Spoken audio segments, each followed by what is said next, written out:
قانون فطرت، قانون طب، قانون مفرد اعضاء، طب ثابت، طب یونانی اور حقیقی طب کو جاننے کے لیے ہمارے چینل کو سبسکرائب کریں، بیل آئیکن گھنٹی کے نشان کو پریس کریں تاکہ آپ کو طب اور صحت کے بارے میں ہمارے آنے والی مفید ویڈیوز کا نوٹیفیکیشن ملتا رہے اور آپ ہماری ویڈیوز سے مستفید ہوتے رہیں۔ ویڈیو پسند آتی ہے تو اس کو لائک کریں اور آگے اپنے دوستوں کے ساتھ اس کو شیئر بھی کرتے رہیں۔ الحمدللہ والصلاة والسلام علی رسول اللہ الکریم، اما بعد فاعوذ باللہ من الشیطان الرجیم، بسم اللہ الرحمن الرحیم۔ محترم ناظرین کرام، محترم بھائیوں اور بہنوں، السلام علیکم ورحمۃ اللہ وبرکاتہ۔ اللہ پاک سے دعا ہے اللہ پاک آپ تمام بھائیوں کی اور تمام بہنوں کی پریشانیاں دور فرمائے اور اللہ پاک آپ کو کامل صحت والی زندگی عطا فرمائے۔ ناظرین، آج ہم ایک نئے ٹاپک کے ساتھ، ایک نئی ویڈیو کے ساتھ حاضر خدمت ہیں۔ آج کا جو ہمارا ٹاپک ہے وہ ہے عضلاتی اعصابی تحریک میں دل کمزور کیوں ہو جاتا ہے۔ بہت سارے بھائیوں کے ذہنوں کے اندر یہ سوال ہوگا کہ آپ کے پاس ایسے مریض آتے ہیں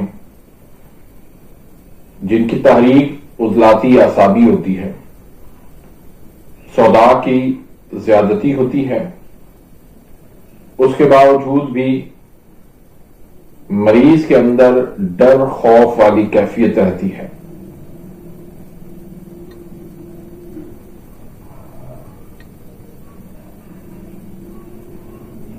اب ہونا تو یہ چاہیے کہ یہ دل کی کیمیائی تحریک ہے، صداع دل کی غذا ہے، اس کی زیادتی کے باوجود ڈر خوف ہو رہا ہے۔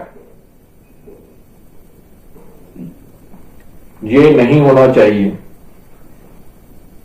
کیونکہ دل کی جو کمزوری ہوتی ہے وہ اعصابی تحریک کے اندر ہوتی ہے۔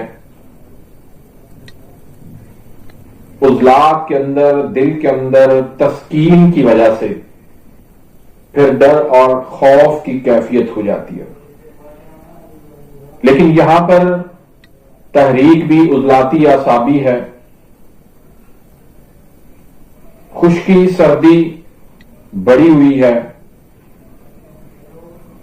صداع کی تحریک ہے، سیاہی کی تحریک ہے، اس کے باوجود بھی مریض کہتا ہے کہ میں کسی محفل میں، کسی مجلس میں بیٹھ نہیں سکتا، کہیں پر اکیلے سفر نہیں کر پاتا، جاتا ہوں کہیں پر تو ڈر خوف اور دل پہ گھبراہٹ ہونے لگتی ہے، دل زور زور سے دھڑکنے لگتا ہے۔ تو یہ عجیب کیفیت جو ہے، بہت سارے بھائیوں کے ذہنوں کے اندر یہ سوال اٹھتے ہیں کہ ایسا کیوں ہے، اور کچھ تو اس کو غدی عضلاتی تحریک قرار دے دیتے ہیں کہ دل تحلیل کی صورت کے اندر ہوتا ہے، اس وجہ سے یہ کیفیت ہو جاتی ہے۔ ایسا نہیں ہے، یہ عضلاتی اعصابی تحریک کنفرم تحریک ہوتی ہے۔ نرس سے بھی ہم نے دیکھ لیا، کارڈیولوجسٹ سے بھی ہم نے دیکھ لیا، مریضوں کو ہم نے آزما بھی لیا، چیک بھی کر لیا اچھے طریقے سے، ان کی کنفرم 100% عضلاتی اعصابی تحریک ہوتی ہے۔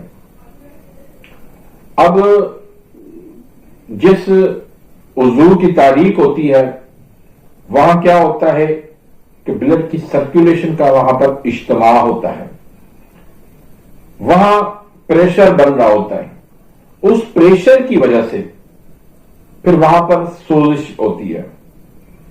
جس عضو کے اندر سوزش ہو جاتی ہے تو وہاں پر بھی سوزش کی وجہ سے کمزوری واقع ہو جاتی ہے۔ مثلا